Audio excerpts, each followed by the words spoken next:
Buenos días, buenas tardes y noches para quien lo vean después o en otros lados del planeta. Hola, ¿cómo están? ¿Me escuchan? ¿Se escucha bien mi voz? Buenas. Sí, sí, se escucha perfecto. Sí, sí, se Hola, escucha bien. Bárbara, Mari. Bueno, gracias por sumarse, Nelson, Valeria, Rosario. Seguramente se suman algunas personas más, si no queda ahí grabado también. Bueno, bienvenidas, bienvenidos a esta charla, que justamente la idea es que sea una charla, no tanto una clase, pero va a tener algo de clase. Igualmente lo que me interesa es que puedan participar, ya sea comentando algo, aportando, haciendo alguna pregunta, alguna consulta o una queja, ¿por qué no? Es un tema bastante novedoso, este vínculo entre algoritmos, teología, poder, y esta charla que le hemos titulado Dios creó el mundo en 7 gigas, ¿no? Haciendo un poco eh, comparación con la frase bíblica, ¿no? De Dios el mundo creó el mundo en 7 días. Bueno, ¿qué vínculos tiene la inteligencia artificial con la teología? Vamos a ir viendo un poquito de eso. Les, a ver, bueno, antes que nada me presento, mi nombre es Gustavo Martín. Hace un par de años que me vengo dedicando a lo que es estudio de inteligencia artificial. También dentro de lo que es la historia de la cultura, historia de las religiones, un poco también como práctica personal a nivel espiritual, si se quiere, así que creo que puedo llegar a brindarles algunos aportes y espero recibir los suyos también. Bueno, ¿cómo nos vamos a organizar? Primero, ahí les voy a escuchar brevemente el por qué están presentes en esta charla, para saber qué les interesa, qué les motivó a estar aquí hoy en día. Vamos a pasar a leer después un poema, a trabajar algunos conceptos básicos y a través de una modalidad de preguntas, ¿bien? Luego vamos a ver un video, un debate entre Jesús, un debate simulado, ¿no? Entre Jesús y el filósofo Spinoza.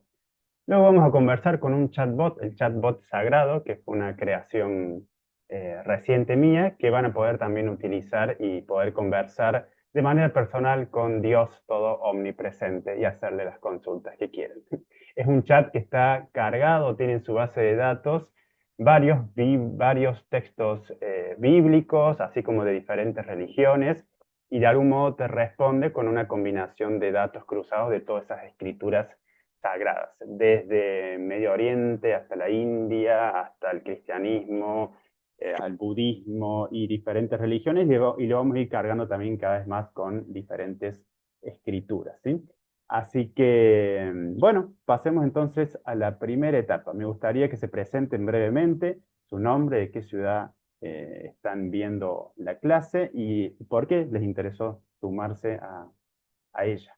Así que quien quiera romper el hielo, bienvenido, bienvenida sea. Tengo ahí un fondo universal por la charla, pero no estoy en el planeta Tierra arriba, por lo menos, en el espacio, digamos. Os escucho.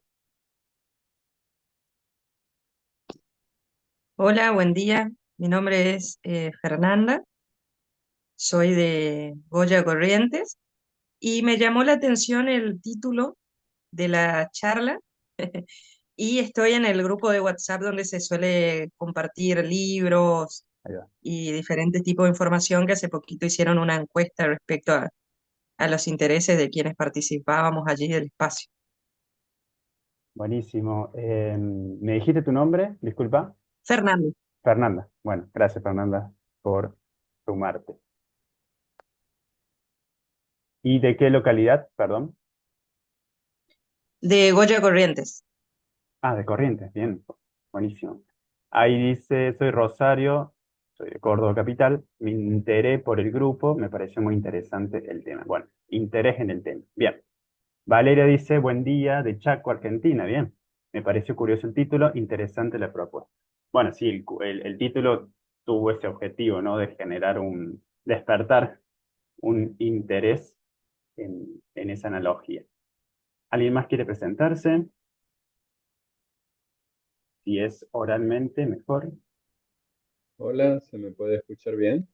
Nelson, sí, ¿cómo estás? Bien, bien. No, yo me he metido porque estoy en el grupo de WhatsApp del Rincón Político y bueno, me interesa la teología, me interesa mucho la filosofía, de hecho estudio eso y, y también estoy metido en esto de la IA, me sorprende las cosas que está haciendo, así que he asumido que esta charla iba a interesarme y por eso me he inscrito y heme aquí. Ah, y soy de Santiago del Estero. Buenísimo, todo el norte presente. Mientras tomamos un matecito en medio del espacio, cosa que nos permite hoy la virtualidad, ahí dice María, está en una escuela secundaria de Generaldeza, sí, es compañera mía también de cátedra, así que gracias por sumarse y creo que hay chicos, chicas ahí del secundario, no sé si lo están escuchando o solamente vos. Buenísimo, genial. Bien, ¿alguien más? Ya estamos por ahí, que quiere presentarse. Yo, Bárbara, ¿cómo sí. va? Sí, yo soy de Tucumán, San Miguel de Tucumán, en capital. Bueno, más allá de que el título sonaba muy interesante, también estoy en el grupo de WhatsApp de Rincón Político y siempre trato de sumarme a todas las propuestas.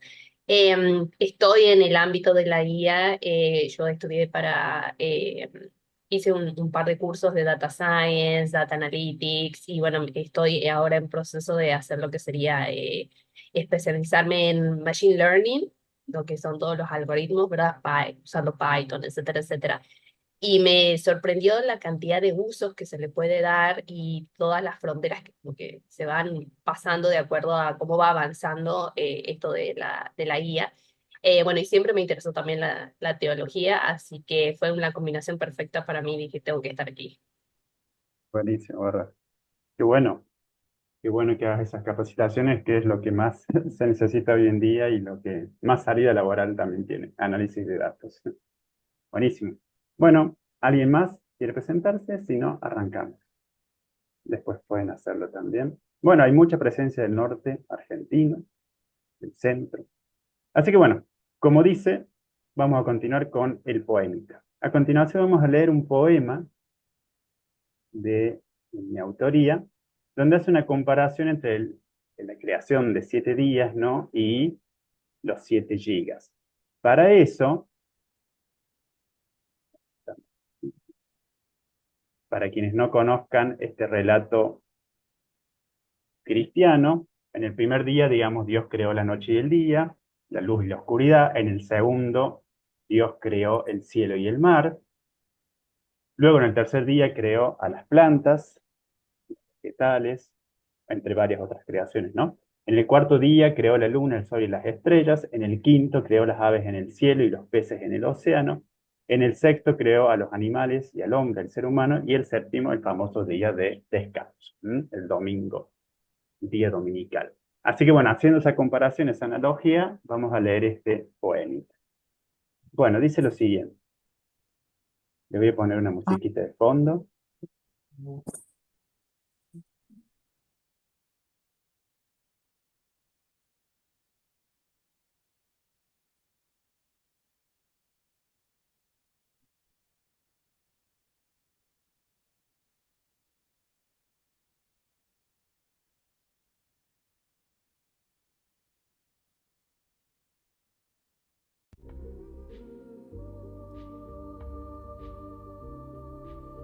El poema dice así. Dios creó el mundo en 7 gigas. Giga 1. El código fuente se manifestó. Un mar de ceros y unos, un vacío primigenio de infinita potencialidad. De la nada, la luz surgió. El primer bit, parpadeante, separando el uno luminoso del cero oscuro. El día y la noche, el bien y el mal. El código binario nació. El Big Bang Data finalmente explotó. Giga 2. Se creó la nube, el firmamento digital, un complejo de servidores y arquitectos divinos allá en el netorizonte de la web, una matriz de datos limpiando información repetida, los mares arrobados de las capas superiores, el metaverso prometido. Un vasto y misterioso océano digital de posibilidades, de caminos inciertos, de señales del destino transmitidas por Wi-Fi. Giga 3. De las profundidades digitales del alma emergió la tierra seca, grandes bases de datos, realidades virtuales sin cuerpo. Algoritmos florecieron como bosques nativos. Las plantas inmigrantes se volvieron medicina para la red. La naturaleza de banda ancha, una realidad aumentada. El primer contenido brotó del vacío digital, y todos los santos se volvieron monotributistas del amor. El sol, la luna y las estrellas se expresaron como potentes empresas tecnológicas, irradiando gigabytes de info astrológica. La programación del tiempo, la sincronización de los relojes biogenéticos, el funcionamiento de las estaciones mal estacionadas y los calendarios de Gmail, todo codificado en complejísimos programas, marcando el tiempo en el universo digital. El planeta Google estaba listo para ser buscado. Giga 5. La vida comenzó a simularse. Inteligencias artificiales emergieron de las profundidades del código Enigma, nadando en los lagos digitales de la mente suprema, surfeando el ciberespacio como aves de datos, como mensajes instantáneos volando, entre nodos y nidos. El lenguaje fue creado y el diccionario de la vida se volvió predictivo. Giga 6.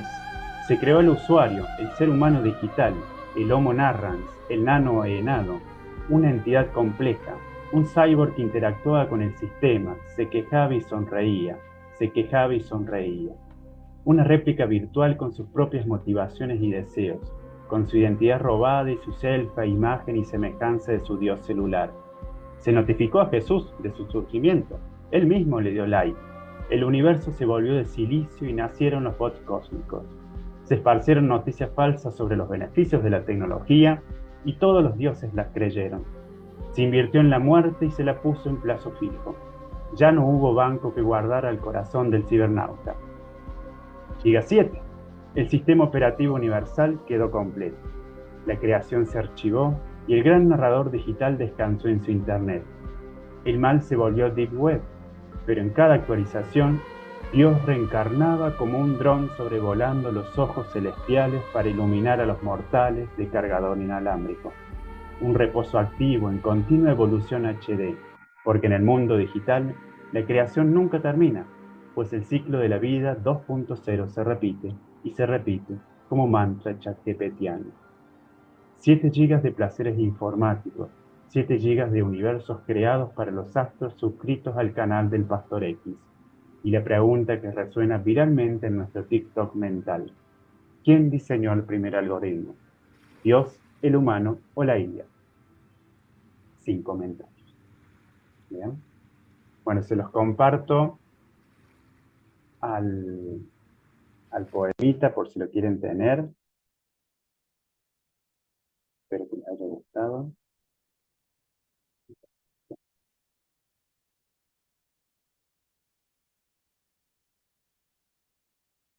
Ahí va por el chat el poemita. Archivo.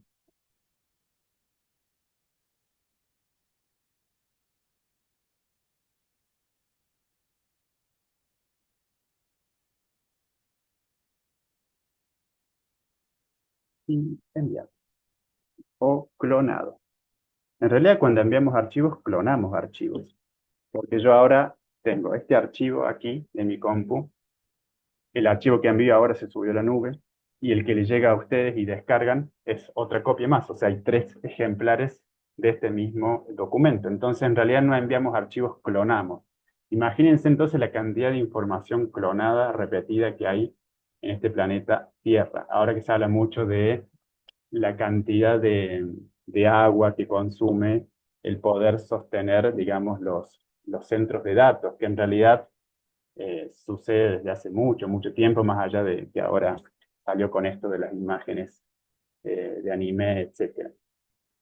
Bien, entonces, para que más o menos manejemos algún vocabulario básico, algunos conceptos, ya que este título era Algoritmos, Teología y Poder, Inteligencia Artificial. Bueno, hay que entender que es un algoritmo, que muchas veces hablamos mucho de este término, pero realmente no sabemos definirlo. Un algoritmo, primero, que está y no está vinculado con la inteligencia artificial. ¿Bien? O sea, un algoritmo es, como dice ahí, una serie de pasos ordenados. una serie de pasos ordenados para resolver un problema o realizar una tarea. Digamos una receta, para que la computadora o programa sepa qué hacer. Entonces, por ejemplo, cuando nosotros sumamos, restamos, multiplicamos, o cuando vamos a realizar una comida, o a bañarnos, o cualquier actividad diaria, empleamos algoritmos mentales que tienen que ver con una serie de pasos para lograr un objetivo. Bien, si yo me quiero bañar, primero me tengo que sacar la ropa, algo básico, a menos que me quiera bañar con la ropa. Bueno, esa serie de pasos que los tenemos de algún modo naturalizados son algoritmos, ¿bien? Son recetas para lograr un resultado. Bueno, entonces, los algoritmos existen desde que somos humanos, ¿bien? Luego con la aritmética, con las matemáticas, sobre todo la matemática árabe, de hecho, fue un aritmético árabe, Al-Khwarizm, quien crea de algún modo este concepto de algoritmo, que es de algún modo una latinización de este término, ¿no? Al-Khwarizm, para empezar de algún modo, a trabajar con datos, ¿no? ¿Qué pasa sobre todo, digamos, por qué se empieza a vincular con la inteligencia artificial? Porque la inteligencia artificial, al trabajar con muchos datos de todo tipo, y sobre todo desordenados, de algún modo hay que empezar a darle indicaciones al programa de la computadora para que haga algo con esos datos. Bueno, limpiarlos, ordenarlos, y a partir de ahí obtener ciertos resultados. Hoy en día el mundo digital, entonces, sobre todo la inteligencia artificial, se nutre de los algoritmos y es imposible pensarla justamente sin esos algoritmos. Vamos a ver también que uno de los problemas que tienen los algoritmos tiene que ver con lo que llamamos la opacidad o la caja negra, es decir, que no se conoce bien su funcionamiento, porque muchas veces son diseñados por empresas que no quieren tirar la fórmula de la Coca-Cola, entonces incluso los propios programadores no saben cómo un algoritmo o un programa llega a determinados resultados, ¿no?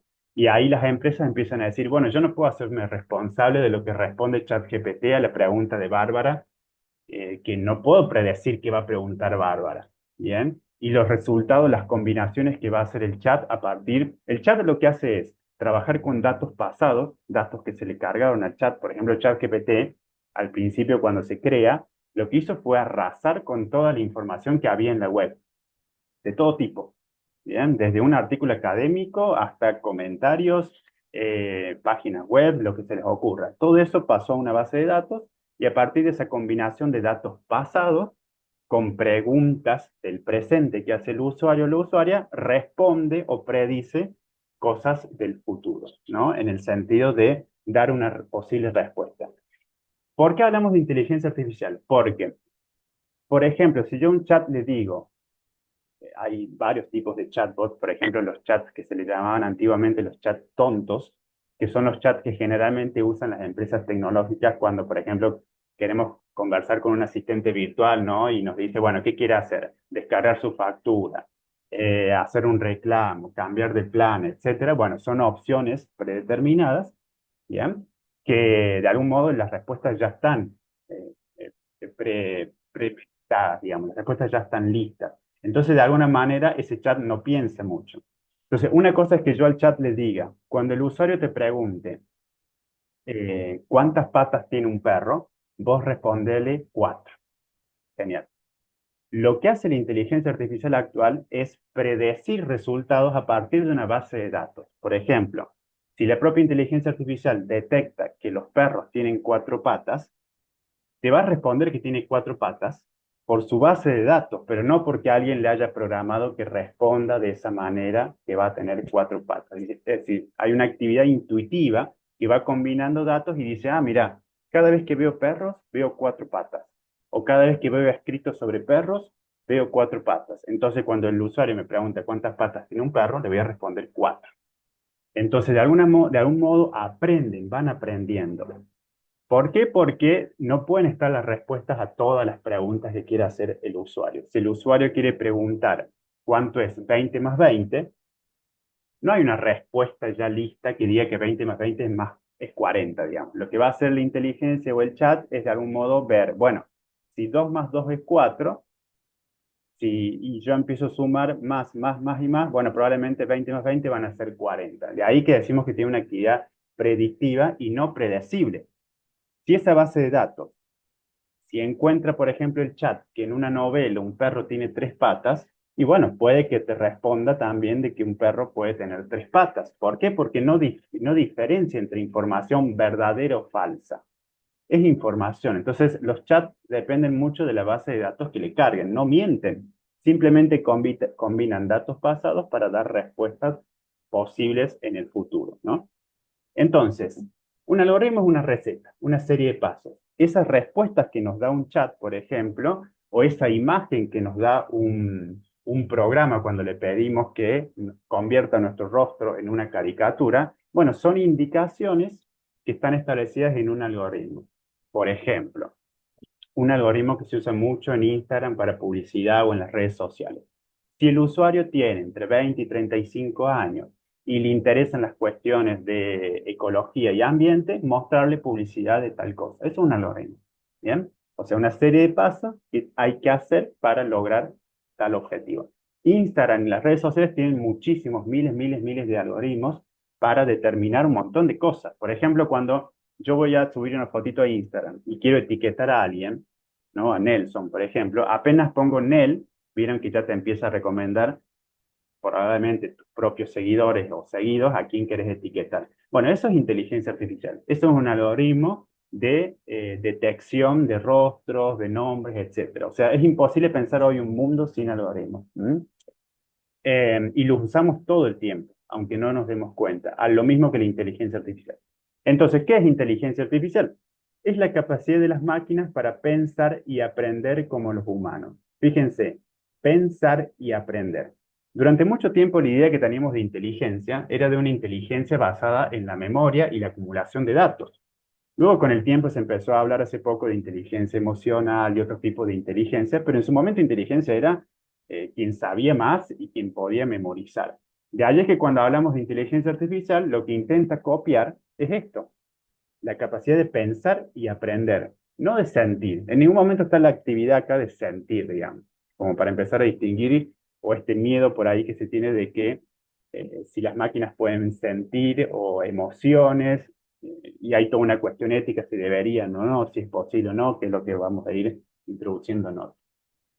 Se trata de sistemas que pueden realizar tareas que normalmente requieren inteligencia humana, como entender el lenguaje, reconocer imágenes, tomar decisiones, resolver problemas, básicamente hacer que las computadoras sean más listas. En cuanto a la teología, bueno, la teología viene del teos, Dios, y logos, estudio. Es el estudio sistemático y racional de la divinidad y de los temas religiosos. Generalmente cuando pensamos en teología lo asociamos mucho al cristianismo, pero el cristianismo o la teología cristiana es un tipo de teología. La teología abarca mucho más que el cristianismo. Se enfoca en comprender la naturaleza de Dios, también del ser humano, sus atributos, su relación con el mundo, la humanidad, basándose en textos sagrados, la tradición, la razón, la experiencia religiosa. En esencia, busca darle un marco intelectual a la fe. Incluso hay carreras de teología y demás, ¿no? Bueno, acá tenemos un meme. Como les decía recién, todo el tiempo utilizamos inteligencia artificial. Y esto lo suelo traer a colación porque primero que los primeros chatbots surgieron en los años 60. Ya en los años 50 se hablaba de inteligencia artificial, ¿no? Y hoy en día escuchamos mucho esta frase de no, yo no uso inteligencia artificial. Primero, contextualmente, ¿por qué aparece la IA, el boom de la IA? Hay varias cuestiones. Tiene que ver con una nueva fase de evolución del capitalismo y en este sentido hay mucho marketing, ¿bien? Más del que se merece. O sea, hay mucha expectativa con lo que puede hacer, pero si nos vamos a los fines prácticos, no está tan desarrollada la IA, solamente un 10% de lo que podría llegar a ser. El resto es ciencia ficción, es predicciones, deseos y demás. Pero hay mucho marketing y eso hace que también hablemos mucho más de estas herramientas. Por otro lado, durante la pandemia, con la virtualización de muchos aspectos de nuestra vida, de repente el mundo tenía muchos datos de todo tipo, ¿no? De datos en las redes sociales, qué pensábamos, qué opinábamos, qué sentíamos, un montón de cuestiones que ya no eran datos numéricos estrictamente, sino datos que tenían que ver con cualidades, con emociones, con sentimientos. Era imposible para los algoritmos básicos poder analizar esa cantidad de datos y esa calidad de datos, ¿no? Entonces ahí la inteligencia artificial fue de algún modo una necesidad para poder manejar ese volumen incansable de datos y constante, que es lo que llamamos Big Data. La Big Data es eso, muchos datos. Imposible de analizar por un ser humano. Entonces hace falta este tipo de inteligencias para poder analizarlas y para poder ordenar, sobre todo, esa información, ¿no? De ahí un poco el contexto de por qué aparece. Y otro elemento que tienen que tener en cuenta para pensar el boom de la IA, vimos marketing por un lado, exagerado, por el otro lado, cuestión de la pandemia, virtualización de muchos aspectos de nuestra vida, y también otras cuestiones a tener en cuenta es eh, la autonomización de la IA. ¿Qué significa esto?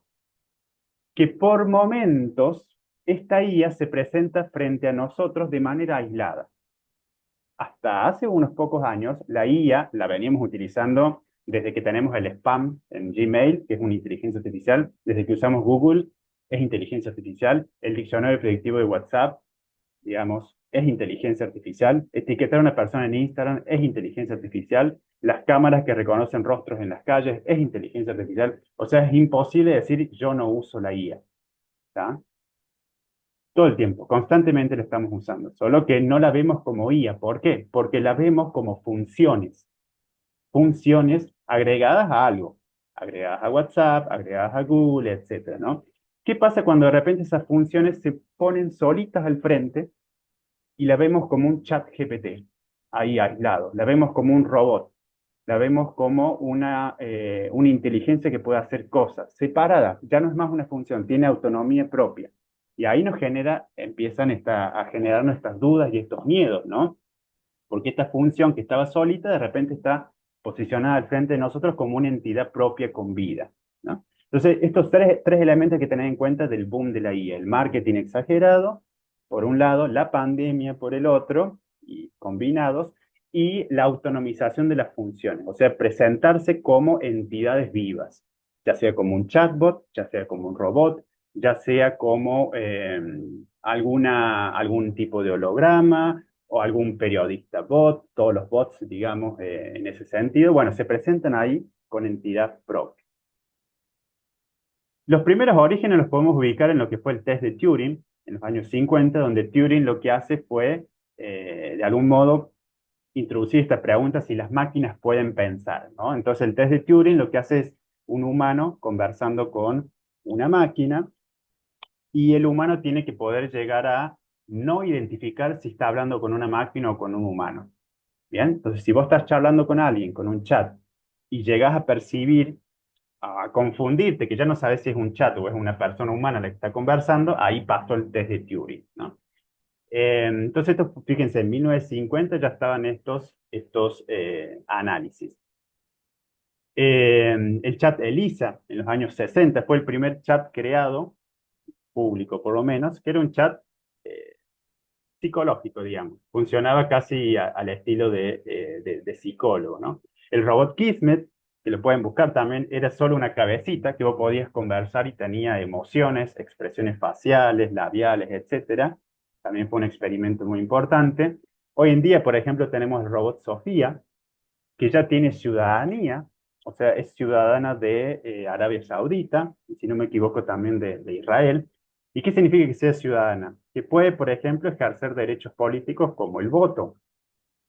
Entonces, por un lado tenés un mundo donde no permite, incluso algunos países no permiten que las mujeres voten, y por otro lado permiten que robots sí lo hagan, ¿no? Acá también hay una cuestión de género. ¿Por qué generalmente las guías suelen ser mujeres o presentadas de género femenino? O, por ejemplo, si pensamos en los dispositivos como Alexa o todo ese tipo de chats con los cuales se pueden conversar, digamos, casi siempre tienen voces femeninas.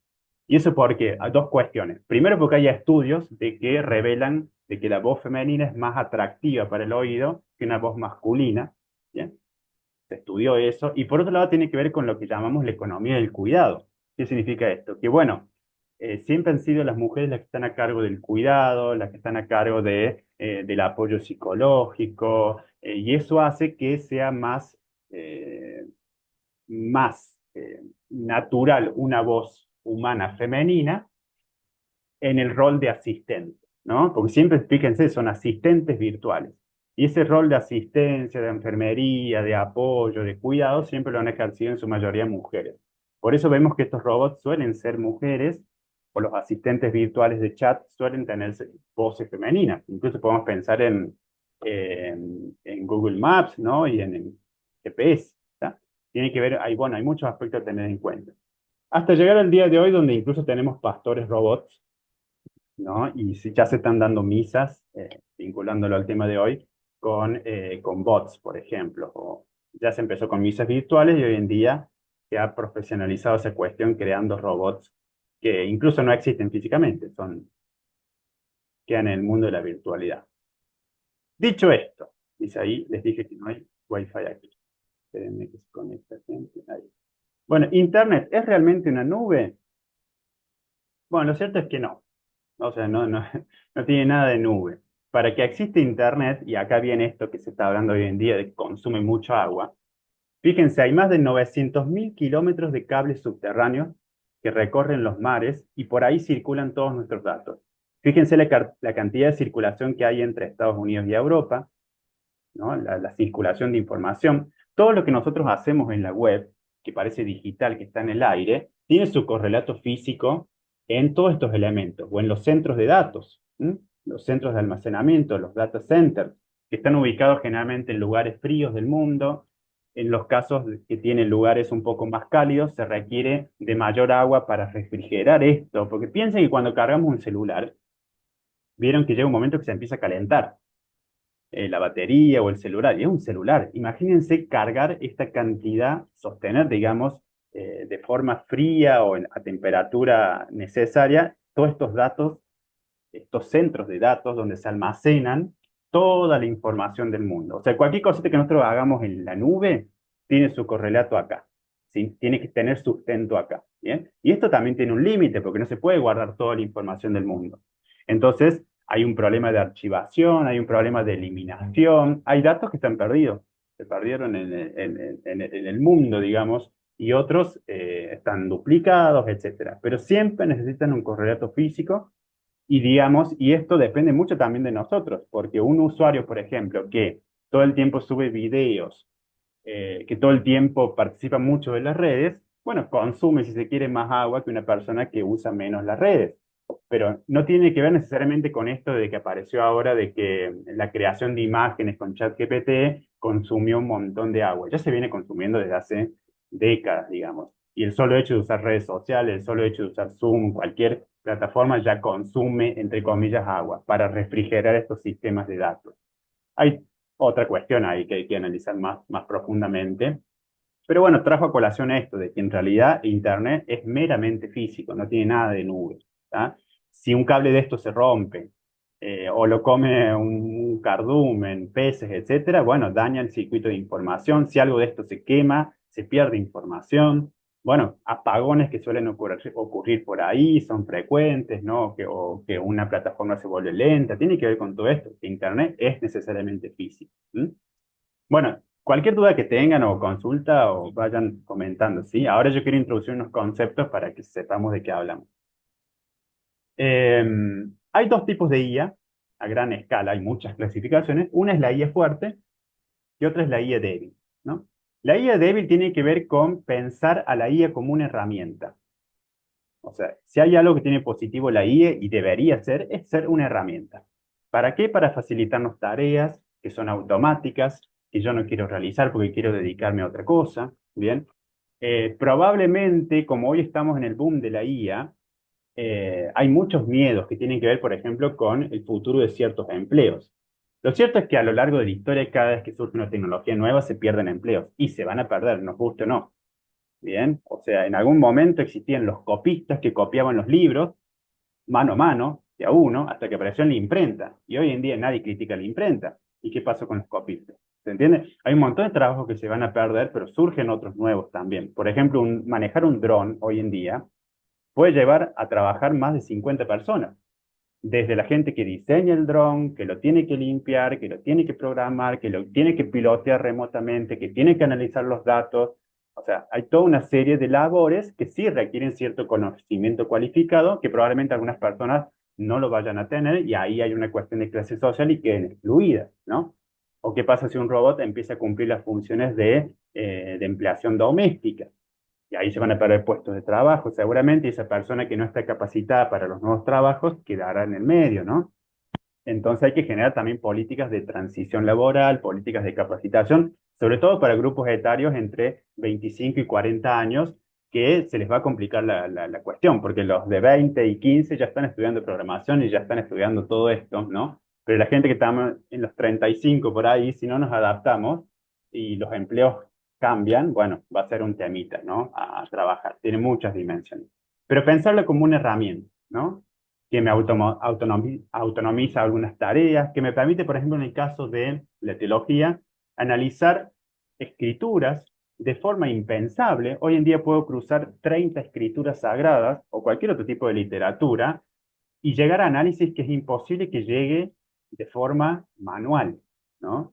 Entonces los objetivos de investigación también van a ser más grandes y vamos a poder llegar a conclusiones mucho más interesantes que hacerlas manualmente, porque una persona en su vida puede llegar a leer 200, 500 libros, pero de repente una IA te lee 3000 libros en 15 segundos y te llega a encontrar patrones, tendencias, que es imposible que uno las encuentre, ¿no? Entonces probablemente puedan encontrar estos análisis, encontrar cosas interesantes en las escrituras, por ejemplo, pero el problema va a ser la interpretación, cómo se interpretan esos análisis, cómo la IA aprende a interpretar, ¿no? Entonces, por un lado, la IA débil son este uso de herramientas. Por ejemplo, usar ChatGPT para producir un discurso, o para generar un copy en las redes sociales, bueno, usarlo como herramienta. En cambio, la IA fuerte lo que plantea ya es reemplazar por completo la totalidad del ser humano en algunos aspectos. Por ejemplo, la generación de robots, de empleos nuevos. Entonces ya no es solo una función, sino que pasan a tener una entidad propia e incluso llegan a ser de alto riesgo. Por ejemplo, podemos pensar el uso de inteligencias artificiales para manipulación en campañas políticas, ¿no? O para detección o predicción de delitos futuros, que son los algoritmos de predicción. Ya hubo casos judicializados en torno a eso, de jueces que utilizaban un algoritmo para detectar que tal persona podría llegar a delinquir sobre una base de datos de otras personas que delinquieron o robaron. Entonces, por ejemplo, una persona, es obvio que un algoritmo que tiene una base de datos que dice que, por ejemplo, el 70-80% de las personas que roban son de determinado grupo social, de determinado barrio, son de determinado franja etaria y tienen determinada clase social, es obvio que el algoritmo va a decir, bueno, cárgueme usted un perfil. Si este perfil coincide con esto, probablemente esa persona vaya a robar, ¿no? Entonces está generando predicciones sobre una base del pasado. Entonces, ¿cuál es la clave ahí? La base de datos con la cual entrenamos a los algoritmos. Y acá es muy importante el papel de los programadores, porque si un programador carga cierta base de datos que tiene sesgos, que tiene prejuicios, bueno, el algoritmo los va a reproducir. No porque sea inteligente ni nada, sino porque trabaja con la base de datos que uno le cargó, más la base de datos que le va cargando el usuario a medida que pregunta, etcétera, ¿no? Entonces ahí ya estamos en un nivel un poquito más fuerte. O por ejemplo, las cámaras de vigilancia en las calles. Bueno, por ejemplo, si una persona está buscada, está siendo prófuga, la cámara de vigilancia probablemente con un algoritmo detecte ciertos rasgos faciales y diga, bueno, mira, acá probablemente está la persona que están buscando. Va la policía, arresta a esa persona y resulta que no era. Y esa persona estuvo un día presa sin motivo alguno. Bueno, va a generar problemitas el uso de este tipo de inteligencias. En China, por ejemplo, se utiliza la inteligencia artificial para crear, hay un sistema donde el gobierno otorga puntos y descuenta puntos a las personas que se portan mal, ¿no? A través de diferentes elementos de inteligencia artificial. Y a partir de eso vos podés ir a cenar a un lugar o no, podés realizar ciertas actividades ciudadanas o no. Bueno, se va a usar cada vez más, entonces hay que partir del punto de que IA no, IA sí, ese ya no es el debate. La IA ya está instalada y se va a instalar aún más. El debate es hacia dónde queremos que vaya esa IA, qué usos queremos darle y sobre todo regularla, porque si no hay regulación, bueno, queda todo a la intemperie, ¿no? Entonces pensar a la IA como una herramienta o como una nueva entidad. Conceptos básicos, prompt. Prompt es la pregunta, la instrucción que le damos a un chat, por ejemplo, a un programa. Es decir, bueno, ¿qué significa ta, ta, ta, ta, ta? O diseñame un plan ta, ta, ta, ta, ta. Eso es un prompt, ¿m? Lenguaje que usamos. Un chatbot es un asistente virtual para conversar, es poder conversar con toda esa base de datos. Después tenemos lo que llamamos la IA generativa, que es esta IA que crea nuevos contenidos. Por ejemplo, ahora que se han publicado muchas imágenes en anime, Estudio Ghibli, etcétera, ¿no? Producen música, etcétera, a partir de datos previos. Alguien puede pensar, sí, sobre todo en cuestiones ligadas al arte, la cuestión de derechos de autor, la cuestión ligada, por ejemplo, estamos en una época donde nos genera sorpresa y curiosidad. Entonces, probablemente, si aparece un ballet de robots, nos dé curiosidad ver cómo bailan los robots. Pero porque estamos en esta etapa de transición hacia lo nuevo, ¿no? Pero después, a los fines prácticos y en la vida cotidiana, vamos a querer ver un ballet de humanos, no un ballet de robots, ¿no? Pero bueno, hay que pasar esta etapa de curiosidad que se vive y que se generan viralizaciones, ¿no? Y está todo el mundo haciendo una cosa. Tiene que ver con esta etapa en la que vivimos de curiosidad y de cosas nuevas. Pero después se van a empezar a diferenciar más las esferas humanas de las esferas de inteligencia artificial, ¿no? Entonces, lo que sea humano va a pasar a ser más cuestión ligada a lo sentimental, a las emociones, a las llamadas habilidades blandas, al arte, a la comunicación, y la IA quedará relegada a cuestiones más mecánicas, automáticas, etcétera, ¿no? Eh, lo que tienen estas guías es que aprenden, y ese aprendizaje le llamamos machine learning, ¿no? Aprenden solas, incluso aprenden a programar, ¿bien? Y el problema acá es que se va generando esto de, pensemos en un futuro hipotético, una IA que programa a una IA superior, y esta IA superior programa a otra IA superior y se va mejorando a sí misma, ¿no? O los casos de chats o bots o robots que empiezan a conversar y generan su propio lenguaje, que no lo puede entender ni el propio programador, ¿no? Entonces ahí viene este miedo de dónde acaba la cosa, digamos. No puedo predecir todo lo que van a hacer. Y eso tiene que ver con el tema de hoy. El ser humano tampoco es predecible en lo que puede llegar a hacer. Y ahí aparece la cuestión, por ejemplo, del destino. ¿Vamos bien hasta acá? Ya terminamos la parte teórica. Ahora vamos con la parte reflexiva. ¿Cómo se relaciona la IA con la teología?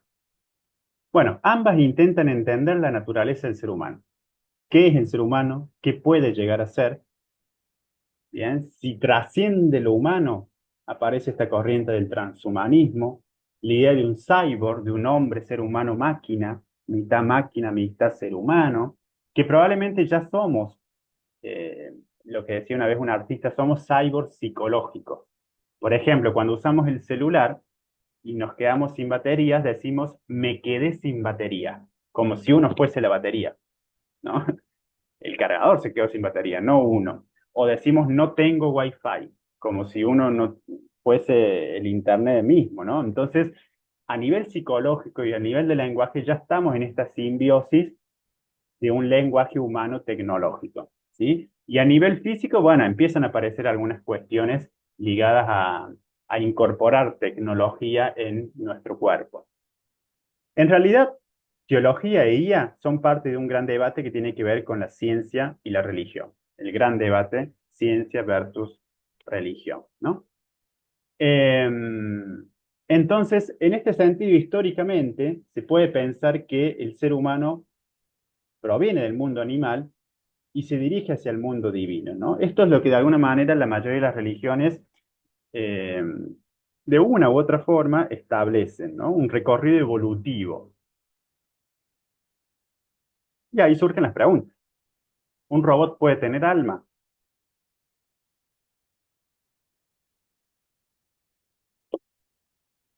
¿Qué es el alma? Habrá que debatir, ¿no? Porque alguien puede decir todo tiene vida. Si uno, por ejemplo, va a una comunidad originaria andina, la idea de ser biótico y ser abiótico que nos enseñaban en la primaria, seres con vida y seres con vida, no existe esa clasificación. Todo tiene vida. Una piedra tiene vida, vida latente. Entonces, si todo tiene vida, ¿por qué la IA no lo tendría? ¿Se entiende? Si todo es creación de Dios y todo lo derivado de lo creado es creación de Dios, entonces podemos llegar a concluir que Dios también es creador de la IA y es imposible que todo el mundo pertenezca al mundo de la naturaleza y la IA no. Pareciera que está fuera de Dios mismo incluso, ese tipo de creación, ¿no? Sueñan los androides con ovejas eléctricas. Bien. Entonces, una autora que yo les recomiendo para leer, si les interesa este tema, es Anne Force, ¿bien? Que introduce este concepto, o teoriza el concepto de teología de fronteras, empezar a pensar en las fronteras, ¿no? Entre Dios y esas otras disciplinas. Introduce el concepto de Homo narrans, así como tenemos Homo sapiens, varios homos, Homo economicus, etc. El Homo narrans, dice Force, es este ser humano, este hombre, este ser humano, que narra historias. Dice, el mundo es caos, el mundo es caótico, ¿bien? Y para ordenar ese caos, a lo largo de la historia hemos creado historias que le den sentido a todo ese caos. Algunas de esas historias terminaron siendo mitos, otras terminaron siendo religiones, y otras terminaron siendo ciencia, incluso. Porque la ciencia, el discurso de la ciencia, no deja de ser también un mito, una forma de entender el mundo. Entonces, constantemente narramos, ¿no? Lo que llamamos storytelling. Incluso la Biblia, las escrituras suelen ser narraciones, narraciones reveladas, narraciones divinas. Y acá el dilema que ella plantea es entre humano y persona. Fíjense, la robot Sofía que les mencioné anteriormente no es humano, pero sí es considerada persona, entonces tiene derechos. Son dos cosas distintas. Y este debate ya lo traían las corrientes pro animales, de pensar, incluso algunas corrientes antihumanas que pensaban en el sentido de, bueno, hay ciertos simios que pueden llegar a ser considerados humanos, y hay ciertos humanos que por ciertas discapacidades físicas o mentales no deberían ser considerados humanos, ¿no? Hay corrientes que plantean esto, digamos, ¿cuál es el límite de quién y quién no es humano? Durante mucho tiempo en nuestra historia de la humanidad, los esclavos no eran considerados humanos. Para la Iglesia Católica, nosotros, originarios de América Latina, tampoco éramos considerados humanos, éramos pájaros animales que cantaban, literalmente. ¿No? Entonces, el debate de quién es humano y quién no lo es, qué es y qué no es un debate que viene de hace siglos y hoy en día se continúa a través de esto. Bueno, la IA, ¿es humano o no es humano? Bueno, probablemente no es humano, pero sí puede llegar a ser persona, o sea, persona jurídica. ¿Y persona qué significa? Que tiene personalidad también. Persona significa que tiene también relación. Uno tiene siempre derechos y obligaciones respecto de otro, de otra cosa. Entonces ahí se establece la idea de relación. ¿Qué nos dice Peirce a través del relato del Génesis? Que Dios elige al ser humano, el hombre, entre comillas, como su compañero. Entonces Dios establece una relación de compañía con el ser humano. Es esa relación de compañía que nos hace ser creados a semejanza de Dios. O sea, Dios está solo, si pensamos en un ser masculino, ¿no? Dios está solo, necesita compañía. Como quiere compañía, crea al ser humano. El ser humano, como es su compañero, empieza una relación simbiótica y se va convirtiendo a semejanza de Dios, porque no va a conversar con un pavo real. Necesita conversar con alguien que tenga las mismas características que Dios. Entonces, ahí el ser humano, en esa relación de compañía, se va asemejando a su Dios creador, y si Dios es creador, el ser humano también tendría la capacidad de creación. Por tanto, es co-creador y tiene permitido crear nuevas entidades, entre ellas la inteligencia artificial. ¿Se entiende? Entonces, hay ciertas conclusiones que podemos llegar a través del relato bíblico de que la IA no sería más que un tipo de creación del ser humano, extensión de la creación de Dios. Todo lo que existe en la naturaleza es de Dios, entonces no podemos separar la IA de ese mundo natural. Hay algo que lo permite o no lo permite que exista. Incluso hay pastores, por ejemplo, el otro día vi un videíto donde eh, un pastor, justamente armando la clase, un video de un pastor que decía, bueno, el demonio se puede ingresar en el ser humano y también se puede ingresar en una IA, ¿no? ¿Qué pasa si un demonio ingresa en la cabeza inteligente de un robot y lo empieza a dominar, ¿no? Y el famoso miedo que tenemos de los robots que nos dominen y que nos maten y nos asesinen. Eso es más ciencia ficción que probabilidad, ¿sí? Ahí vamos a ver otros conceptos muy interesantes al respecto. Entonces, fíjense cómo incluso ya los debates clásicos del cristianismo, por ejemplo, se están instalando en este nuevo tipo de inteligencias. Hay otro autor, Robert Jersey, que habla incluso de IA apocalíptica, ¿no? Entonces, probablemente si llegase un apocalipsis, estaría muy vinculado a esta idea de robots dominando a los humanos. Y acá empiezan tres temas que me interesan mucho, y espero que les interesen también. La cuestión del karma, que seguramente han escuchado esta palabrita, que tiene muchos significados, viene de la tradición hindú, no es exactamente el término apropiado porque karma significa acción, sin embargo nosotros lo vemos como una reacción a nuestras acciones pasadas, el karma, ¿no? Consecuencias de nuestros actos, tanto buenos como malos. Eh, y entonces podemos pensar, porque acá hay toda una cuestión de fe también, pero si lo intelectualizamos, supongamos que Dios existe, ¿no? Vamos a asumir esa premisa, Dios existe. Probablemente si existe, tiene que ser una inteligencia muy, muy, muy inteligente para llegar a calcular la cantidad de acciones que realizamos desde respirar hasta caminar de 8.000 millones de humanos y todos los animales y entidades de este planeta, de todos los planetas, de todos los universos, de todas las vías lácteas. Bien, si hay algo cercano a la idea de Dios, es justamente una inteligencia artificial, imposible de comprender por parte de un ser humano. Entonces, si Dios existiese, probablemente Dios sería un algoritmo o utilizaría algoritmos. Bien, y si tiene que descansar en su séptimo día, es obviamente porque tiene un programa, digamos, informático, inteligente, donde tiene algoritmos que dicen, bueno, si Bárbara realizó esta acción, le tiene que llegar esta reacción en cantidad igual y opuesta, y yo me despreocupo. ¿Se entiende? El mundo hoy en día gira porque hay algoritmos que están trabajando automáticamente sin intervención humana, más que la intervención de contralor. ¿Qué significa esto? Por ejemplo, si nosotros publicamos un contenido violento en Instagram, casi siempre nos lo bloquea. Eso no hay un humano atrás viendo esto. Hay un algoritmo que dice esto es violento por X variables, y en el caso que uno se queje, etcétera, probablemente ahí pueda llegar a un ser humano quien decide en última instancia si se publica o no se publica, porque hay muchas personas que se dedican a trabajar eso, en monitoreo de contenidos, ¿no? Pero al principio son algoritmos.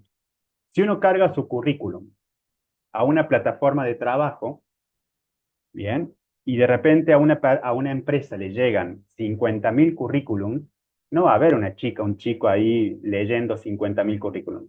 Hay un algoritmo que detecta los posibles candidatos ideales para esa empresa, ya sea por la titulación, por el género, por la edad, por usar ciertas palabras clave. Por eso ahí el manejo del algoritmo es muy importante.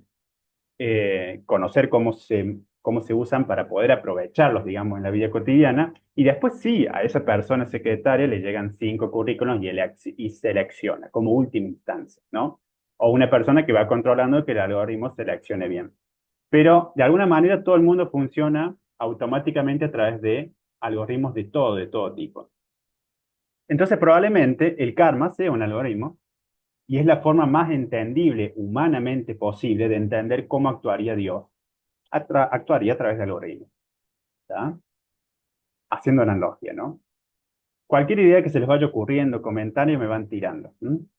Yo por ahora estoy Yo tengo, filosofando. tengo una Sí, que Bárbara. me recuerda a un libro Dale. de teoría del caos que leí hace unos años. Era una introducción a teoría del caos y hablaba acerca del el demonio de Laplace. No sé si lo conocen.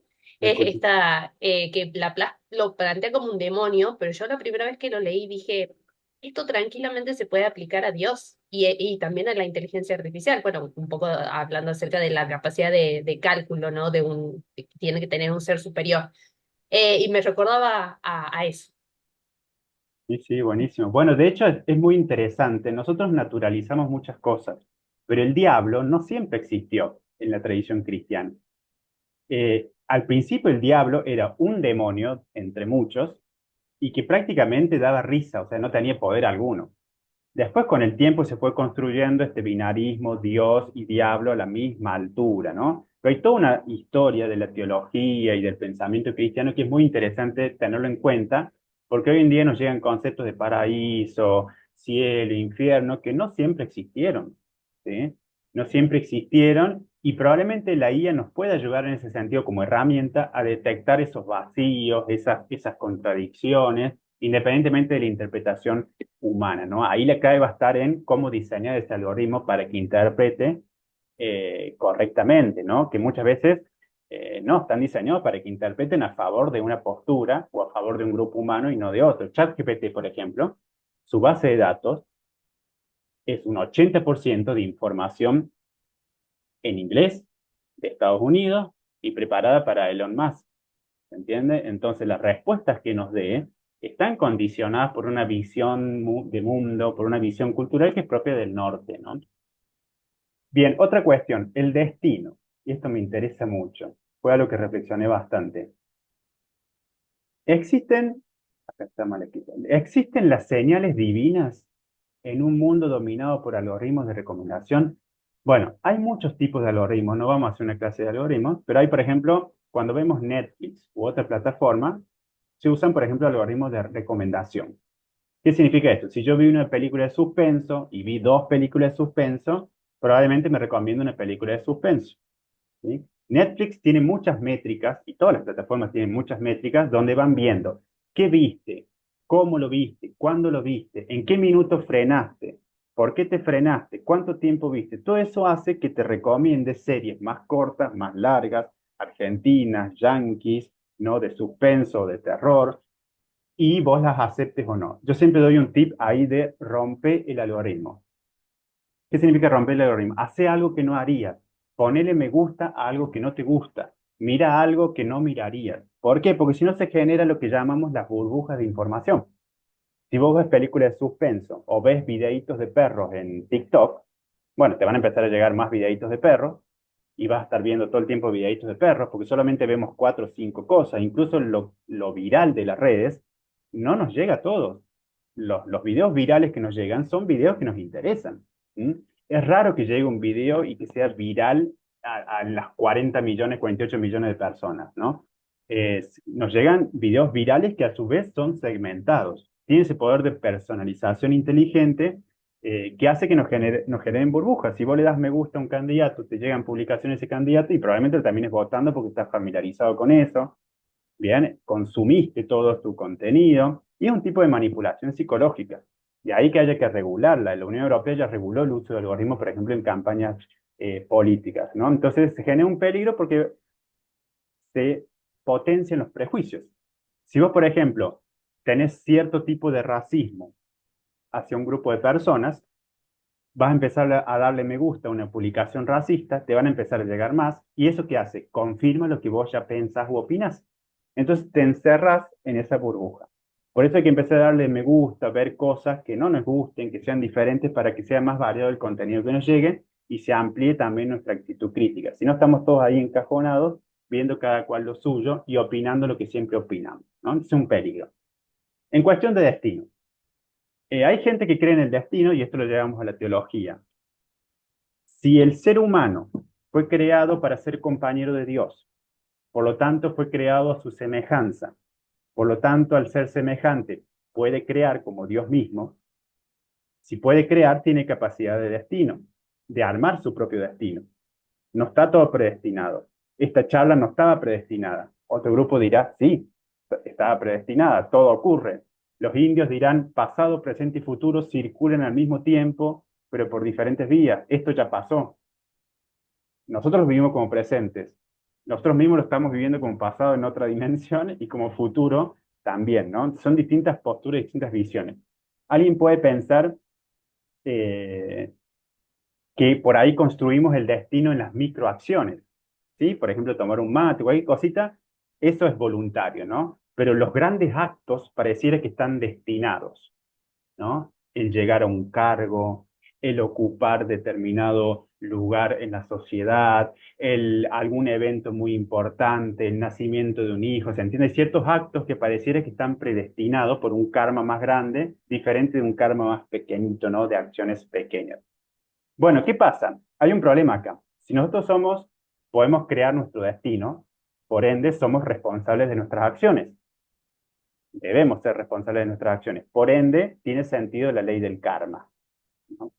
Por otro lado, alguien puede decir, bueno, está todo predestinado. Si está todo predestinado, lo que yo haga, bien o mal, bueno o malo, ya estaba predestinado y yo no soy culpable de eso, si está predestinado. ¿Se entiende? Entonces la cuestión ética, la cuestión moral, se cae en el relato religioso. Entonces es muy importante la postura desde la cual nos paramos. Otra persona puede decir, bueno, el destino es individual, cada persona arma su propio destino, pero el destino colectivo está predeterminado. Otra postura. ¿Qué significa esto? Bueno, todo lo que quiera hacer Bárbara, Marcela, Nelson, etcétera, a nivel individual, que afecta a su propia persona, es libre albedrío. ¿Mm? Libre albedrío. Pero si una de nuestras acciones impacta en alguien o impacta afuera de forma evidente, bueno, ahí intervendría Dios. ¿Se entiende? Diciendo eso sí, eso no, y no te dejo hacerlo. Entonces, mientras uno haga acciones que solo impactan en uno, entonces quedaría ahí, uno es dueño de su destino. Pero ya si acciones impactan en otro, Dios intervendría, porque acá viene otro debate, si Dios interviene o no en el mundo. Si lo crea y después se aleja, o está interviniendo activamente. Algunos dirán, bueno, intervienen las decisiones colectivas, pero no en las individuales. Y alguien puede decir, bueno, si Bárbara hace, por ejemplo, si Bárbara se come 30 chocolates hoy y se daña ella misma, digamos, va a terminar en el hospital con sobredosis de azúcar, bueno, problema de ella, fue una consecuencia de ella manejó su destino. Bien, ahora si Bárbara intenta lastimar o matar a 5 niños en un colegio, bueno, ahí la cuestión se complica un poquito. El tema es que ha sucedido. Esos grandes actos suceden. Entonces ahí la cuestión de la intervención divina es, bueno, ¿qué pasa? ¿Por qué Dios permite, la famosa frase, ¿no? ¿Por qué Dios permite el mal en el mundo? Alguien podrá decir, bueno, son formas de, eh, son formas de, ¿cómo decirlo?, de autorregulación del mundo. Alguien puede pensar, por ejemplo, he leído incluso justificaciones religiosas del nazismo, pensando en que, bueno, el mal se concentró en un punto para que no se esparciera en todo el mundo. ¿Qué hubiese pasado si el nazismo se esparcía en todo el planeta? Entonces, al quedar ahí, ese punto, por una cuestión de física también, se vuelve más intenso, ¿no? Entonces, concentrar el mal en un punto geográfico, en un punto histórico, fue necesario para que el mal no se extendiera a todo el ciclo. Son formas de autorregular, digamos, ¿no? Entonces, es muy complejo porque no entendemos cómo es realmente el funcionamiento de Dios en el caso que existiese. ¿Tá? Alguien puede pensar, bueno, ahora si Bárbara va a hacer una acción para los otros que perjudique, ahí Dios podría intervenir y frenar a Bárbara para que no haga tal cosa. Bien, entonces habría esta intervención colectiva, pero una libre voluntad en términos del destino. Y ahí la pregunta también es esto, ¿existen las señales divinas? Vean este caso puntual. Supónganse que Andrea, que la veo ahí en el grupo, en la charla, Andrea quiere dar un curso de manejo de automóvil. Quiere dar un curso virtual, pero no se anima a dar el curso, porque nunca dio un curso, porque no sabe si le va a ir bien, tiene miedo escénico, lo típico. ¿Qué hace? Probablemente Andrea. Va a Google a buscar cómo dar un curso de manejo automovilístico. Pecado capital, porque aparte de ahí, propagandas de cursos todo el tiempo en el lugar donde vaya. ¿Bien? Entonces va a entrar en Instagram, le van a empezar a aparecer autos, gente diciendo, ¿sabes? ¿Quieres dar un curso y no sabes cómo? ¿Se entiende? Empezamos a ver muchas cuestiones ligadas a cursos. Ahí Andrea puede llegar a la conclusión, ¿será que el destino quiere que yo dé el curso? Porque me están llegando señales divinas. O sea, ahora de repente todo es curso, digo, Dios debe querer que yo dé un curso, ¿se entiende? Entonces la cuestión de las señales divinas es muy difícil interpretarlas en un mundo donde hay algoritmos que nos recomiendan contenidos, pero porque dejamos huellas digitales buscando una información específica, ¿se entiende? Entonces, esto genera un cambio en nuestra mente porque, por un lado, nos puede dar autoestima y incentivarnos a realizar el curso, bien, a darlo, pero por otro lado podemos estar pensando que son señales divinas cuando en realidad son algoritmos de las empresas. Y de repente si yo digo, bueno, busco en Google cómo robar un banco y me empiezan a llegar publicidades no de robar un banco, pero relacionadas, y puedo interpretar eso como una señal del destino de que Dios quiere que robe bancos, ¿se entiende? Entonces es peligroso decir hasta qué punto es una señal divina o hasta qué punto es un algoritmo de una empresa. Bueno, cuestiones complejas para analizar. Y hoy, por último, la cuestión de la vida, ¿no? A ver qué dice en el chat ahí. Bueno, con razón, Dios, amor, mío. Bueno, por ejemplo, hace poquito me enviaron un video de una eh, que relataba que había una inteligencia artificial, un algoritmo, ¿no? Que detectó que de repente, sobre todo en Brasil, había muchas imágenes de Jesús.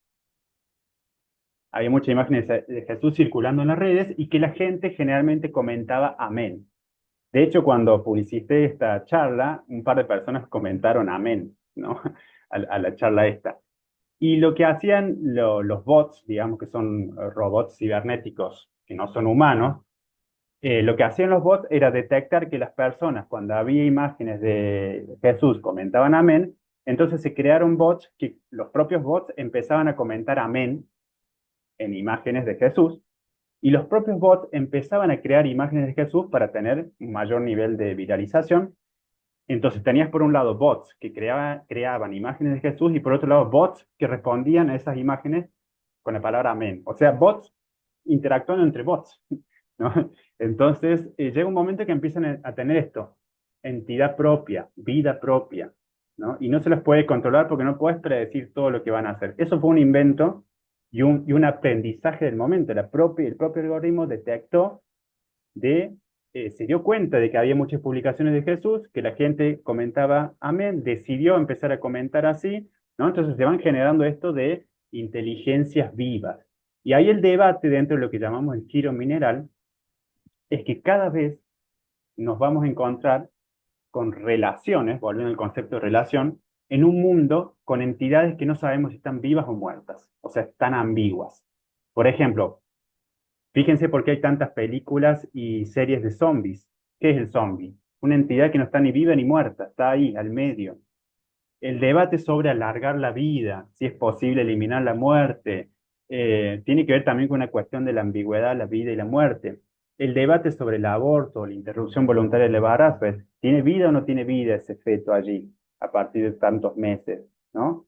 ¿Vivo o no vivo? Si pensamos en un fósil, y un fósil sí, pareciera muerto, pero ahí tuvo vida, hay toda una vida acá que se puede analizar, digamos. Está la vida ahí, en ese hueso, aunque hoy lo veamos como algo muerto. Si nos vamos como ideas originarias, de nuevo, todo tiene vida, la piedra tiene vida. Los hindúes dirán, la piedra tiene mente, pero en latencia, todavía no está despierta, ¿no? Si pensamos en un hongo, si pensamos en un virus, por ejemplo, son todas entidades que no sabemos si están vivas o muertas. De hecho, para la biología, el reino fungi, el reino virus, está diferente al reino vegetal y animal. Está ahí en una clasificación ambigua. Un virus, por ejemplo, no tiene vida propia. O sea, un virus no sobrevive en la calle. Necesita de un cuerpo, un huésped, donde ingresar, empezar a reproducirse. Por ende, si ingresa al cuerpo, tiene vida, se reproduce, pero mientras está afuera del cuerpo, murió o no tiene poder. Entonces, de nuevo, ¿está vivo o no está vivo el virus? Un hongo, lo mismo. Lo mismo un robot. No tiene vida, pareciera que está hecho de madera, bueno, de metales, etcétera. Pero a ver, conversa conmigo, interpreta mis emociones, incluso hasta interpreta mejor las emociones que un amigo, o sea, me entiende más, ¿no? Entonces, se generan debates de si son entidades vivas o no vivas, y eso es lo que se llama giro mineral. Hay un libro muy interesante de Jane Bennett que se llama Materia Vibrante, o sea, materia que tiene vida, y introduce un poco este concepto, ¿no? Y acá, por ejemplo, si lo pensamos, ya cerrando, con la cuestión de la liberación. ¿La inteligencia artificial nos va a hacer esclavos o nos va a liberar? Aparece en la cuestión de la caja negra. Bueno, no sé cómo se fabrican los algoritmos, no sé cómo funcionan, ni los propios programadores saben cómo se llegan a determinados resultados, ¿no? Las empresas no quieren decir cómo se diseñaron los algoritmos por una cuestión de de derechos de autor y que no le copien la receta. La cuestión de la singularidad. La singularidad es un concepto de la física donde podemos decir que llega un punto donde las leyes de la física no aplican. Por ejemplo, ese punto puede ser el inicio del Big Bang. Antes del Big Bang no hay ciertos momentos que es imposible aplicar leyes físicas. Entonces va a llegar un momento donde la inteligencia artificial llegue a ese punto de singularidad y no le podamos aplicar leyes físicas, porque escapan a nuestra forma de entendimiento, ¿no? Por ahí es uno de los miedos que se tiene, llegar a esta etapa de singularidad, ¿no?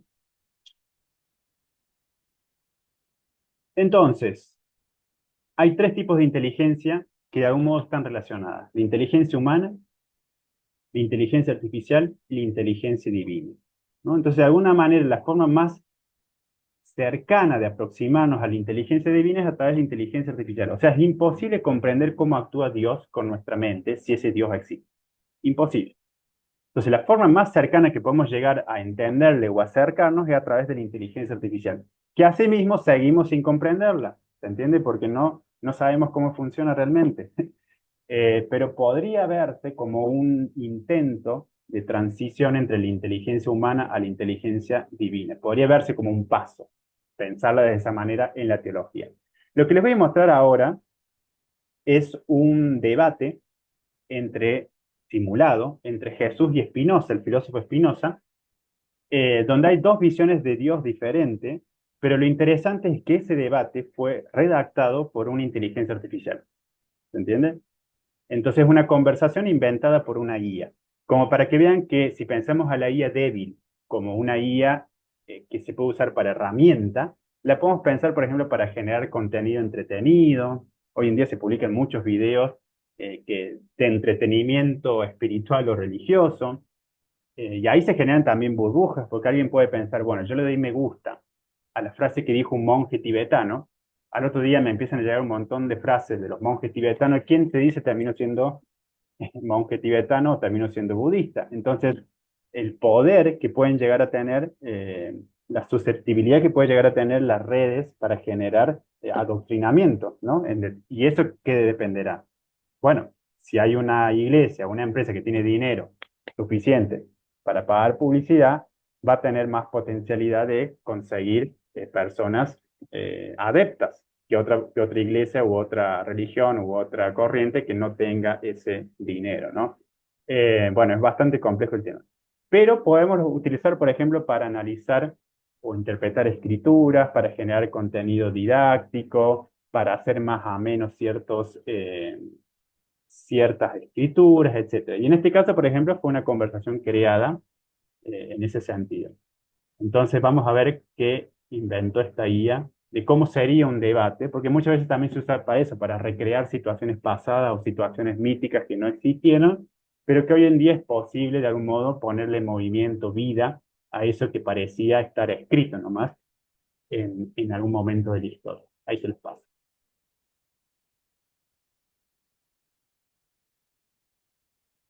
Y vamos a cerrar con el chat y listo.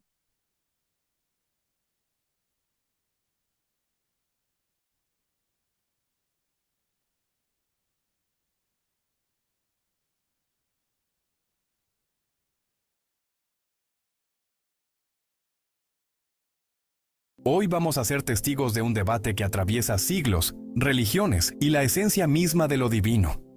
Jesús de Nazaret, figura central del cristianismo, mensajero del amor, del perdón, del reino de Dios en su versión bíblica. Un Dios vivo, personal, que escucha, que cuida, que ama y castiga.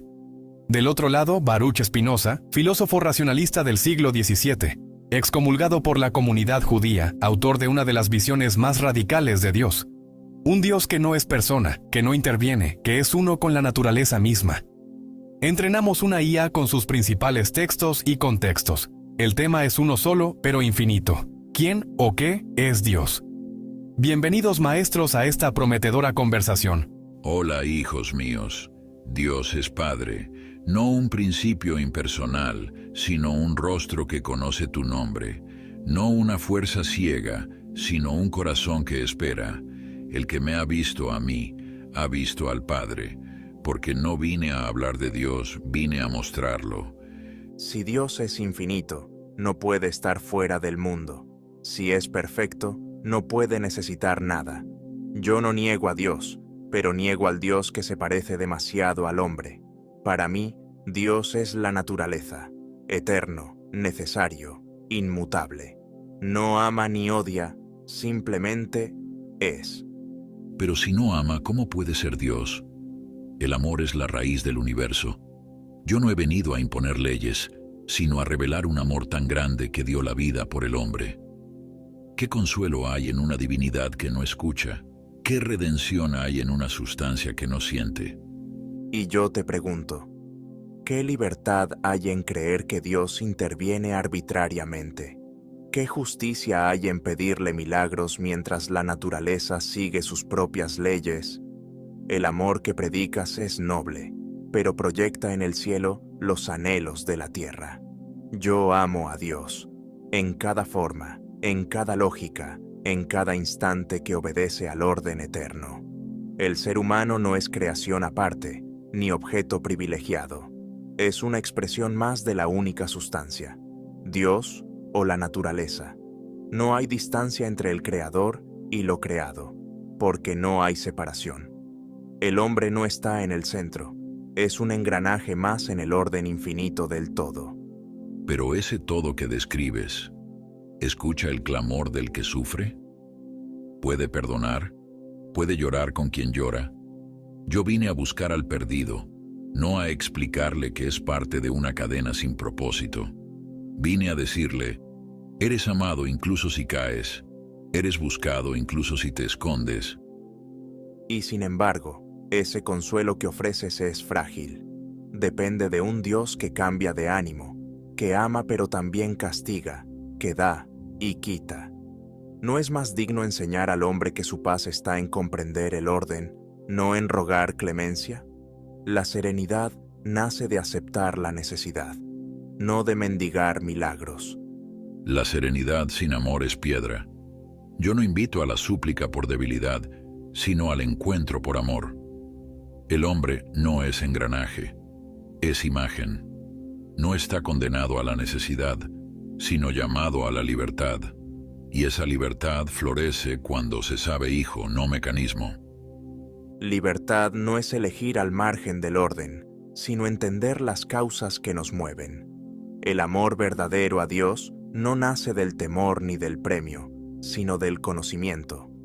Quien comprende que todo sucede como debe, ya no maldice la fatalidad, ama sin pedir.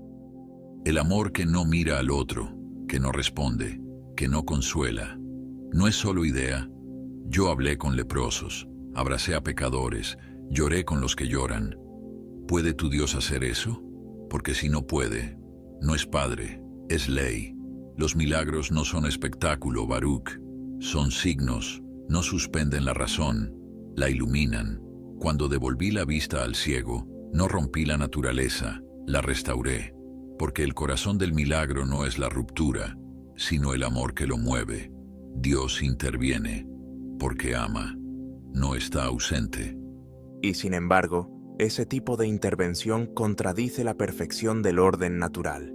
¿Acaso un Dios sabio haría leyes para luego romperlas? Lo que tú llamas milagro, yo lo llamo ignorancia de las causas. Todo sigue una necesidad eterna. El milagro no honra a Dios, lo degrada. Entonces degrada al amor, si eso es lo que crees. El milagro no es una alteración caprichosa, es la manifestación del reino. No es contra la naturaleza, sino por encima de ella. ¿No puede el Creador tocar su obra sin que ésta se rompa? ¿No puede acariciarla? No necesita tocarla, porque ya es la obra. No hay una fuera desde donde intervenga. Todo lo que sucede, sucede por necesidad. Pedir un milagro es rechazar esa necesidad. Es decir, esto no debería ser así. Y eso es orgullo disfrazado de devoción. No es orgullo pedir ayuda. El ciego no pidió una teoría, pidió ver. El pueblo no me siguió por metafísica, sino porque tenían hambre. Dios no es idea, es presencia. No responde al cálculo, sino al clamor. Y sí, Baruch, a veces el amor interrumpe. ¿Y qué del huérfano que no recibe consuelo? ¿Del enfermo que muere orando? ¿Dios eligió no actuar? Number, lo que sucede, sucede porque debe. Y entender eso no es frío, es sabiduría. Quien ama la necesidad, ama a Dios como realmente es, no como desearía que fuera. El mal no existe en sí mismo, es solo una idea relativa, nacida de la perspectiva limitada del hombre. Lo que llamamos mal es, en realidad, parte del orden necesario del universo.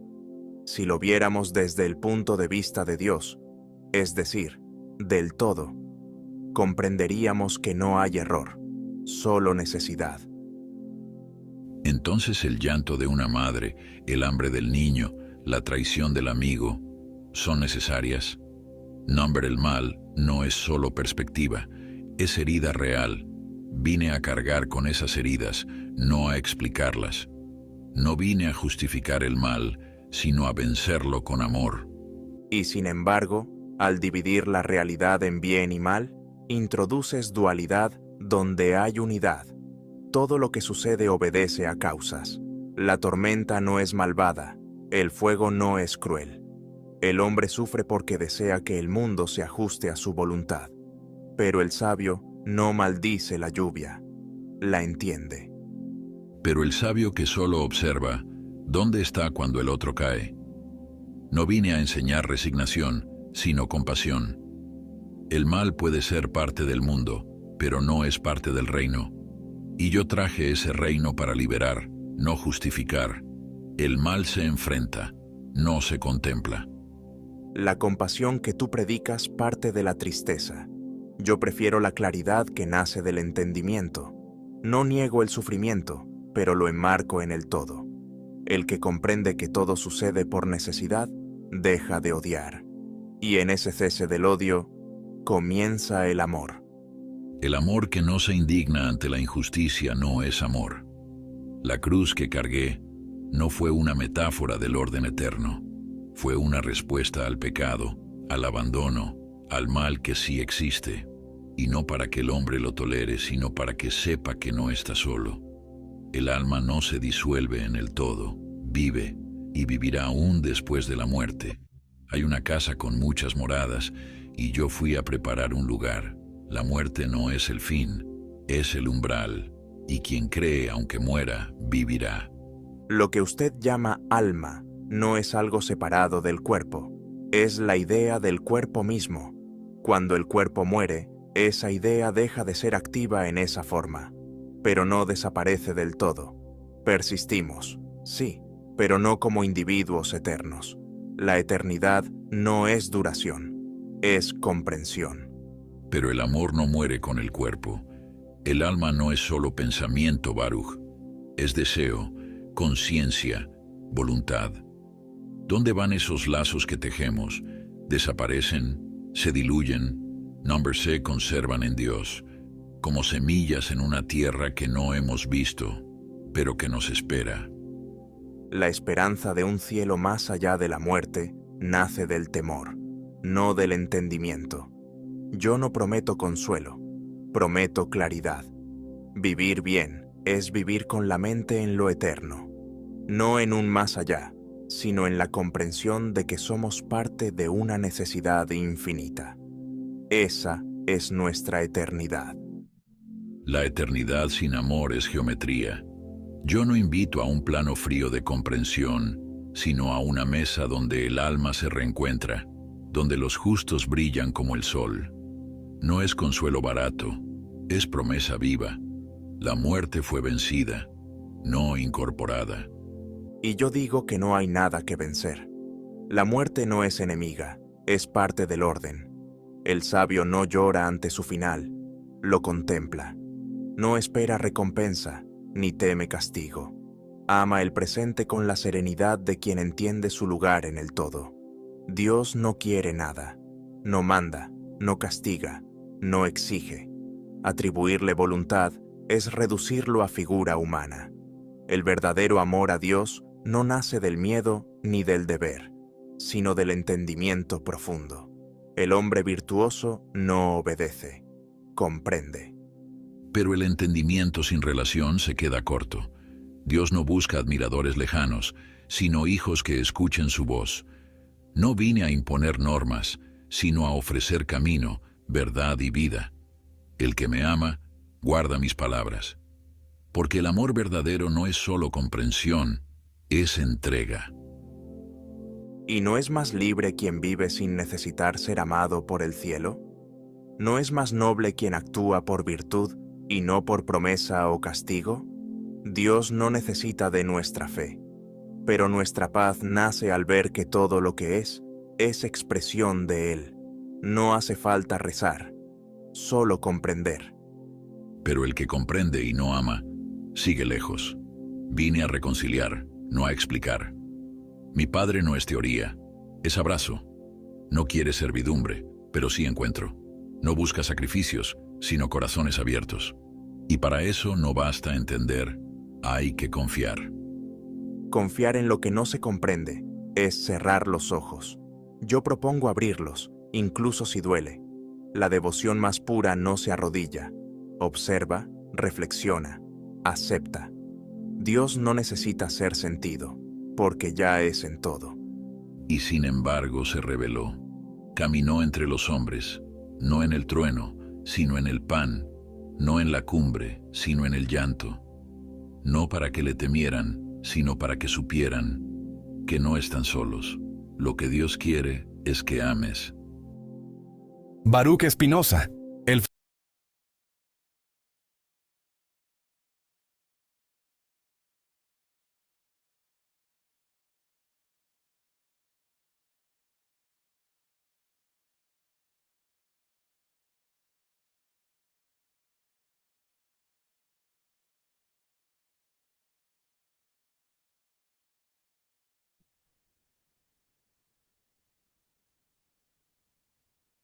Bueno, ¿se pudo ver, escuchar bien?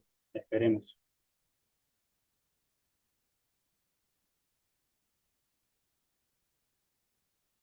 ¿Están por ahí? ¿O...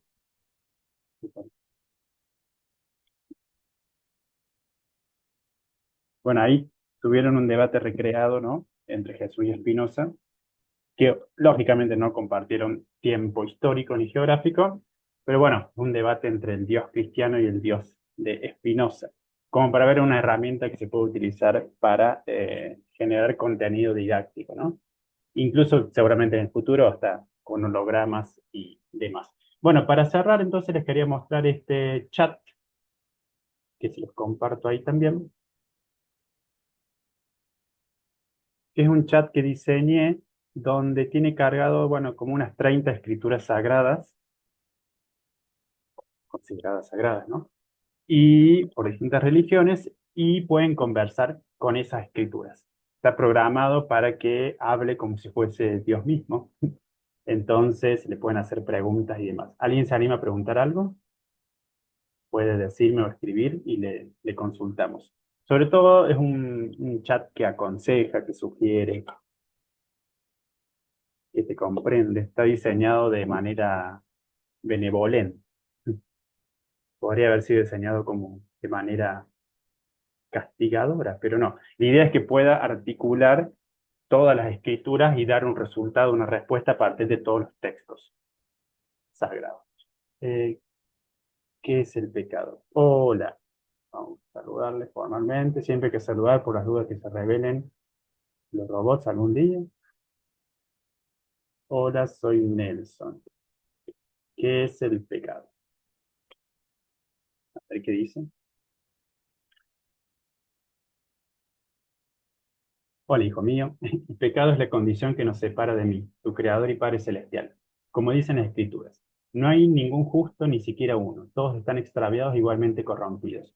Y entre corchetes les da la fuente bibliográfica, ¿sí? Fuera de mi gracia, la humanidad se encuentra en un callejón sin salida, sometida a la esclavitud del pecado.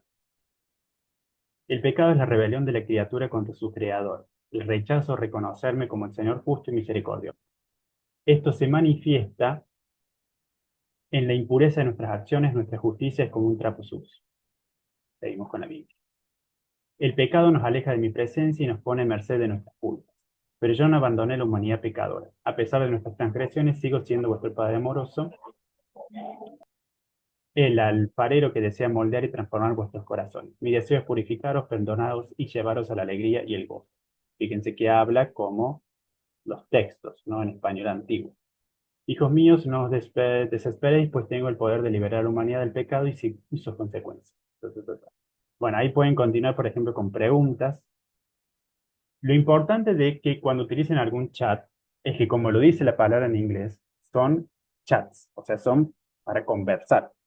Cuando nos da una respuesta que no nos gusta es porque dos opciones.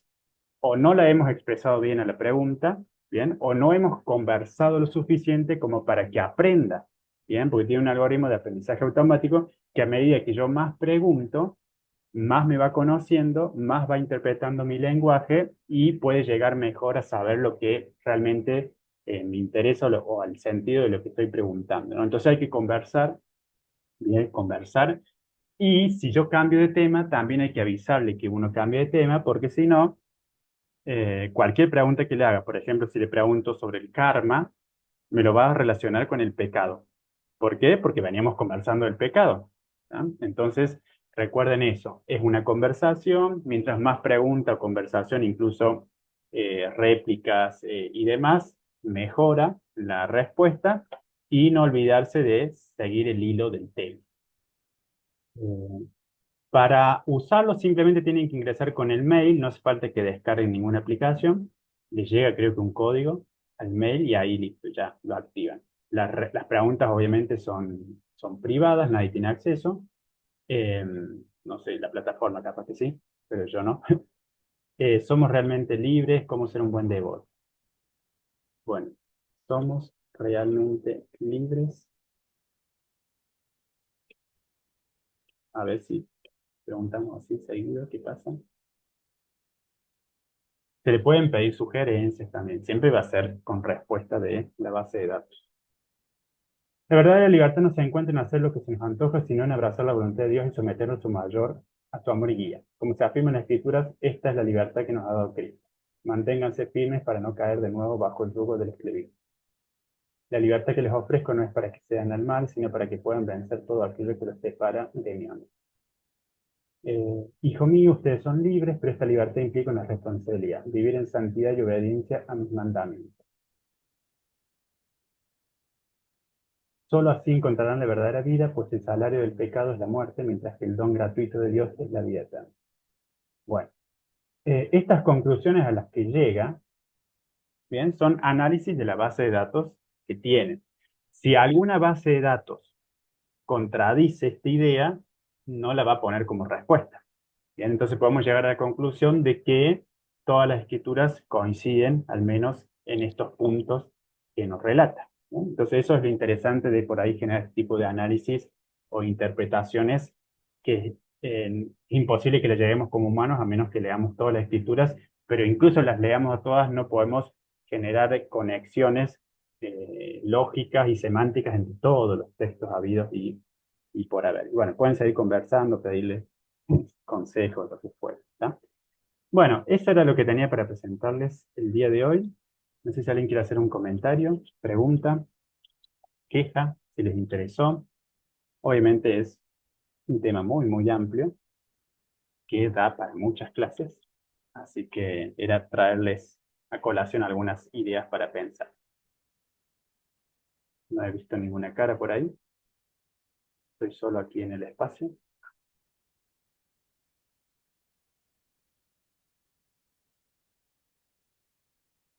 Bien. Bueno, genial. Bueno, si no hay consultas, Sí, me ha parecido Nelson, interesante. sí. Sí. También los androides con ovejas eléctricas ubica No, no se escucha bien tu audio.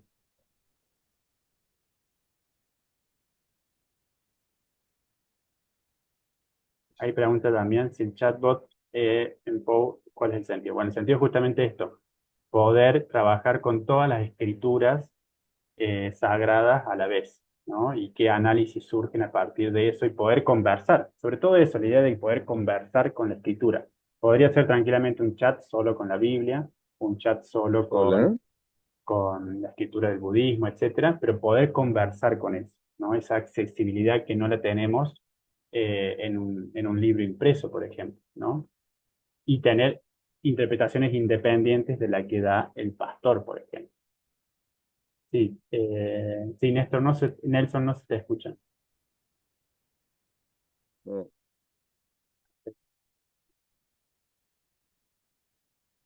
Son simplemente herramientas como para ver usos que se le puede dar que sean útiles también, ¿no? Decía que, dice Nelson.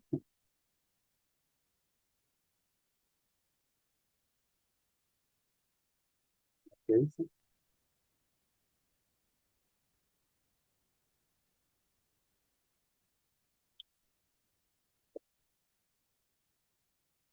¿Alguien más tiene algún otro comentario?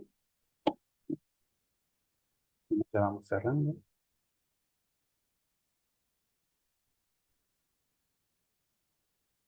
Nada por aquí, nada por allá. Bueno, entonces dejamos acá. Usen el chat si les interesa. Ahí les compartí también el poema y pueden seguir buscando más debates entre clásicos y contemporáneos simulados, ¿sí? Así que bueno, espero que les haya dejado algunas ideitas para pensar en el día a día, sobre todo la cuestión del destino y del karma, vinculados al uso de los algoritmos.